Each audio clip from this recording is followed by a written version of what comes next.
RCF Notre-Dame. Bonjour à tous, très bon réveil, place à votre édition locale en Champagne. Orbis Pictus, volume 17, c'est parti. Si le grand public pourra apprécier la programmation 2026 à partir de demain en soirée, les scolaires en ont un avant-goût, c'est jeudi et vendredi, présentation. À Épernay, le musée de vin, de Champagne et d'archéologie régionale célèbre ses 5 ans à l'occasion de la nuit européenne des musées, avec une ouverture exceptionnelle jusqu'à minuit et une programmation festive pour tous les publics découvertes dans ce journal. Mais tout d'abord, la météo près de chez vous en Champagne. Il fait beau, il va commencer à faire chaud, surtout cet après-midi. Ce matin, les températures sont agréables. Elles sont comprises entre 8 et 9 degrés avec quelques petits nuages par endroits, notamment vers l'ouest de la Champagne. Pour cet après-midi, même type de temps, un temps ensoleillé avec quelques nuages par endroits. Mais les nuages seront assez timides. En tout cas, le soleil va taper et les températures aussi. Les températures sont comprises cet après-midi entre 25 et 26 degrés. L'information locale sur RCF, Christopher Fausten. Depuis ce jeudi est officiellement entamée la 17e édition d'Orbis Pictus, promenade organisée à Reims à la découverte de la marionnette contemporaine sous toutes ses formes esthétiques et techniques. Ce cru 2026 s'annonce encore une fois riche. David Girondin-Mouab, directeur du Jardin Parallèle, structure qui porte le festival Orbis Pictus. C'est 4 jours de découverte. Donc découverte, comme je le disais, des différentes techniques et puis surtout d'artistes qui viennent nous présenter de récentes créations. C'est l'occasion de découvrir et les artistes et le travail autour de la marionnette. Ce que je peux dire, c'est qu'on accueille beaucoup d'artistes du territoire cette année, comme Mehdi, avec Jimmy Lemos qui va interpréter ce spectacle qui est vraiment très jeune public.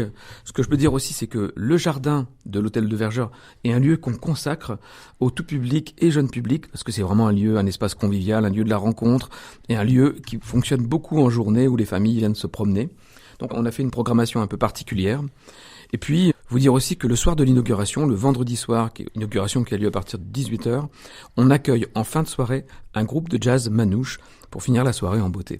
Si l'essentiel du programme grand public sera décliné ce week-end à travers plusieurs lieux emblématiques tels que l'hôtel de musée, le Vergeur, où se tiendra la soirée inaugurale ce vendredi soir, mais aussi la chapelle Fujita ou encore le Cellier. Le festival a commencé dès ce jeudi et se poursuit ce vendredi à destination des scolaires. David Girondin-Mouab. Oui, tous les ans, on organise ces 2 jours en amont du week-end, puisqu'au départ, Orbis Pictus c'était un week-end, et maintenant il y a ces 2 jours avec le Cellier et ces spectacles qui sont des formes plus techniques, qui ont besoin du noir et qui sont plus installés, comme Zébro, de la compagnie Zapoy, qui est un spectacle pour les tout petits, comme Magic Fish Circus de Tixi la Silencieuse, qui vient de Nantes et qui nous présente un travail absolument délirant, inspiré d'un tableau de Paul Klee. Et puis, à l'hôtel Saint-Jean-Baptiste, la petite particularité, c'est qu'on présente des spectacles qui sont un peu plus en recherche, dans le sens où on va travailler sur les nouvelles technologies ou sur des objets complètement atypiques.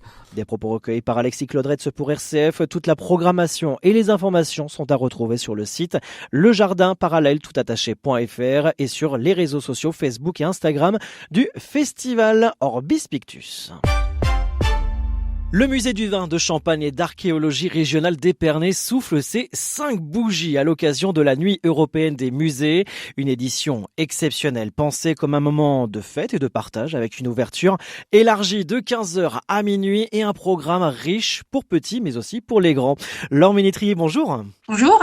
Merci d'être avec nous en ligne, directrice conservatrice du musée de vin, de Champagne et d'archéologie régionale à Épernay. Et pour cette nuit européenne des musées, comme on le disait, on va fêter le 5e anniversaire. Comment allez-vous faire vivre ce 5e anniversaire au musée d'Épernay ?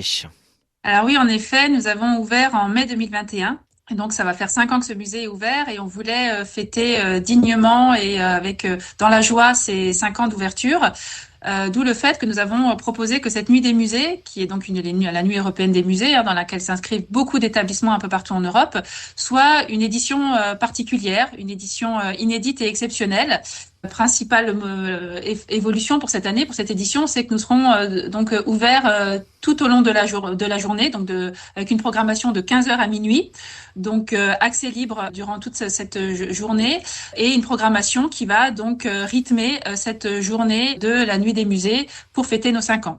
Et donc on a décidé pour ça de sortir un peu le grand jeu avec une programmation très riche, très festive, très conviviale, très familial. Alors justement, Laure Ménétrier, concrètement, qu'est-ce que le public pourra découvrir et vivre entre 15h et minuit ce samedi 23 mai? Alors, il pourra découvrir beaucoup de choses. Les expressions artistiques seront présentes sous toutes leurs formes, puisqu'on aura de la danse, de la musique avec un concert du groupe You and Me. La danse, ça sera avec l'association d'Épernay, donc le centre artistique d'Épernay. On aura également un atelier de sérigraphie, donc on pourra se faire avec un motif issu des collections du musée, sérigraphier un tote bag. Oui. Donc voilà, beaucoup d'expressions artistiques sous toutes leurs formes. Évidemment, des dégustations de champagne, donc là en partenariat avec les champagnes de vignerons du syndicat général des vignerons, qui seront proposées tout au long de l'après-midi et en soirée. Et puis, il y a peut-être une action dont je voulais parler tout particulièrement, c'est le projet La Classe L'Œuvre. La Classe L'Œuvre, c'est un projet que l'on mène avec une classe et un artiste tout au long de l'année pour la création d'une œuvre qui est présentée au moment de la Nuit des Musées. Et donc, cette année, nous avons travaillé avec une classe d'une école d'Épernay pour la création d'une chanson avec un artiste qui s'appelle Christophe Roguin. Donc, une chanson qui sera interprétée à plusieurs reprises lors de la Nuit des Musées et qui raconte l'histoire d'objets des collections du musée, alors à la fois l'histoire vraie de ces objets, mais également l'histoire de ces objets tels que ça peut être imaginé par les enfants. Donc c'est la restitution d'un très joli projet éducatif et artistique lors de cette nuit des musées. Donc ça sera proposé le samedi en fin d'après-midi. Vous, en tant que directrice conservatrice de ce musée depuis 5 ans déjà, quel retour d'expérience, si je peux dire, faites-vous de ces 5 années du musée Sparnacien? Ces 5 années merveilleuses avec énormément d'expériences culturelles à la fois sensibles, généreuses, marquantes. Beaucoup de souvenirs que nous avons créés à la fois avec toutes les personnes qui passent par Épernay, mais aussi avec les habitants du territoire. Laure Ménétrier, merci beaucoup d'avoir été avec nous aujourd'hui sur RCF pendant ces quelques minutes. Cette nuit des musées festive et conviviale pour marquer un anniversaire symbolique et surtout pour inviter le public à découvrir ou redécouvrir autrement les richesses du musée et du patrimoine champenois. Cette nuit qui démarrera à partir de 15h ce samedi 23 mai, l'entrée gratuite. Merci Laure Ménétrier. Merci. Et avant de nous quitter, la nuit européenne des musées, c'est partout en Champagne. C'est le cas à Troyes. La Cité du Vitrail ouvre exceptionnellement ses portes ce samedi 23 mai de 20h à minuit. Au programme visite, flash, parcours à la lampe torche, animation autour de la lumière et découverte libre des expositions pour une soirée immersive ouverte à tous. Du côté de Suippes, le centre d'interprétation Marne 14-18 propose un week-end gratuit et ouvert à tous. C'est ce samedi et dimanche autour de la mémoire de la Première Guerre mondiale et des savoir-faire locaux. Reconstitution de camps militaires, animation historique, marché artisanal et immersion dans la vie du front rythmeront ces 2 jours de découverte et de convivialité. Pareil en Haute-Marne, à Saint-Dizier, le musée et Muse ouvrent leurs portes jusqu'à minuit ce samedi 23 mai. À cette occasion, au programme ateliers créatifs, contes, expositions inédites et visites guidées pour une soirée de découverte ludique autour des collections, de la nature et du patrimoine.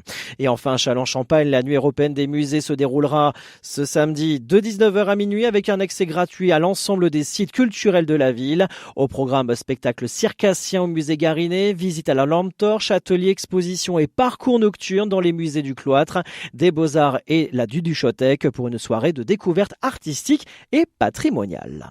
Fin de ce journal, l'actualité en continu sur nos réseaux sociaux et notre site rcf.fr. Très bonne journée et je vous donne rendez-vous bien sûr ce samedi de 10h à 11h et de 16h à 17h pour votre magazine du week-end, le Focus Mag.